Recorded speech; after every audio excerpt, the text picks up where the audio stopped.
Hey Fast Pitch fans, welcome back. I'm here again with my model Bennett, and today we're going to talk about leadoffs and sprinting mechanics. So we have our base here, we have our base runner. We're going to simulate that. Home plate is over here, the pitcher's over here. And what I want to talk about is the importance of getting a good leadoff and then doing the right things when you are sprinting, when you're accelerating between bases. So first, a lot of people make the mistake of not taking the leadoff seriously and not using it as a time to advance bases. They just go through the motions. So a lot of young players will stand on the base, there's the pitcher, and then when the pitch is released, they will just hop off the base and then stand straight up. Now, a couple problems with this. You're standing straight up. Before he continues that way, he has to drop back down, because that's just how the mechanics of running works.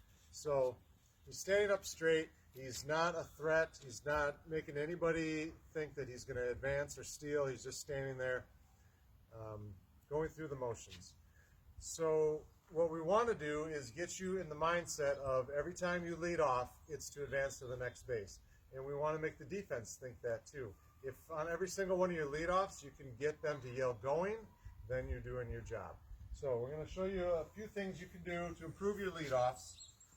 So we're going to use what is called the sprinter start, because this is how sprinters start their races, and if the fastest people in the world can do this, why shouldn't we? So you're going to start with your strong foot forward, right-footed. So if your right foot is your strong foot, right foot forward, and then his left foot is on the base. So if there's nothing going on, he can just kneel down. He can kneel on his back knee and just rest. And then as the pitcher steps on the plate and gets ready to pitch, he can pick up his knee and pick up his butt, but he stays low, keeps this angle to the ground. He's watching the pitcher. And then as the pitcher starts her motion, her windup, he starts his motion. So as she starts to come around with her arm, he starts to lean back, and his arms get ready. And then this arm is forward. There you go. This arm, right, other way. All right. This arm is forward, this arm is back. Your arms and your feet are opposite. So then as she starts to come forward and she releases, now he's going to explode off of there and turn and find the ball immediately. But he's going to stay low, and he's going to open this right foot towards second base. And he's staying low, so now if he decides he's going to second base, all he's got to do is turn his hips and go. He's already in a good running position. So after you lead off, don't stand up again. Stay low. Get ready to sprint. And you're going to sprint these 3 or 4 steps, depending on how fast you are, how good the catcher is. That will depend how big your leadoff is. But whatever you're doing, you want to sprint it. You want to make them think you're stealing every single time you lead off. So I'll show you one more time. Strong foot forward. Kneel down when there's nothing happening. Pitcher's getting ready. He picks up his butt, picks up his knee, gets his arms in position. Opposite. Now as she starts her windup, he starts to lean back.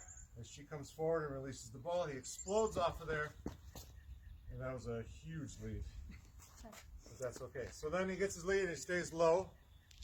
Stays low, open up his front foot, and he's ready to run. He's assuming he's going to second base. That way, staying low will help him dive back if he needs to also. So that's the basics of the leadoffs. Now I just want to go over a little bit of sprinter mechanics. A lot of young people, once they start running, they stand up straight right away. And they run like this. And that slows you way down. So a couple things you want to remember. And I'll have Bennett demonstrate. Start here. This is a great way to find your sprinting angle, your acceleration angle. You stand here with your feet together. You fall forward until your foot moves automatically. You catch yourself. Now this is your acceleration angle. You want a straight line from the back heel all the way up to the front shoulder. And you want to keep this angle throughout your entire acceleration phase, slowly raising up. So you shouldn't be straight up and down until you reach your top speed, which probably doesn't happen within 60 feet. I don't know. So what you want to think about when you're running is big arms that are straight, close to the body, ears to pockets, cheeks to pants, whatever you want to think of. Any twist sideways will slow you down. But you want big arms to propel you.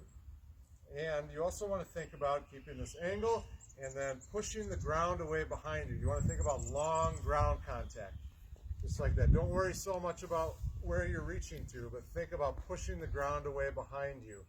So every time you pick up your foot, you're in this position again with that straight line. So that'll help you be faster, that'll help you steal more bases and score more runs. Thanks for watching. See you soon.